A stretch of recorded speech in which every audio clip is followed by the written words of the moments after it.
me which Obama here is real. To help families refinance their homes, to invest in things like high-tech manufacturing, clean energy, and the infrastructure that creates good new jobs. Anyone? The answer is none of them. None of these is actually real.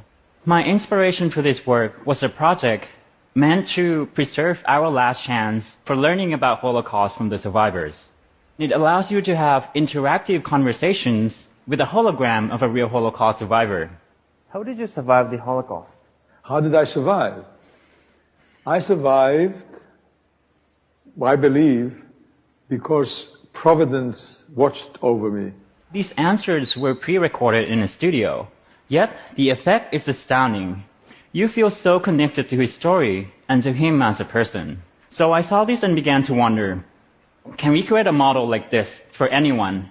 A model that looks, talks, and acts just like them. I eventually came up with a new solution that can build a model of a person using existing photos and videos of a person. First, we introduced a new technique that can reconstruct high-detail 3D face model from any image without ever 3D scanning the person. And here's the same output model from different views. This also works on videos by running the same algorithm on each video frame and generate a moving 3D model. What's fascinating about this is that the photo collection can come from your typical photos. It doesn't really matter what expression you're making or where you took those photos. What matters is that there are a lot of them. And we're still missing color here. So next, we develop a new blending technique that improves upon a simple averaging method and produces sharp facial textures and colors. And here's a lot of fun demo. So what you see here are a controllable model of people I built from their internet photos. Now, if we transfer the motion from the input video, we can actually drive the entire party.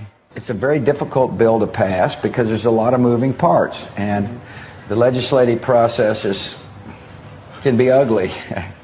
These results seem very realistic and intriguing, but at the same time frightening. One thing that concerns me is its potential for misuse.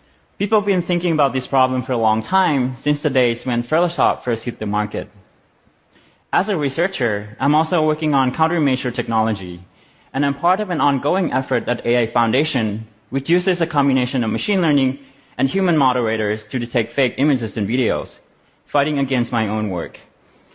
And one of the tools we plan to release is called Reality Defender, which is a web browser plugin that can flag potentially fake contents automatically right in the browser. Fake videos could do a lot of damage, even before anyone has a chance to verify. So it's very important that we make everyone aware of what's currently possible, so we can have the right assumption and be critical about what we see.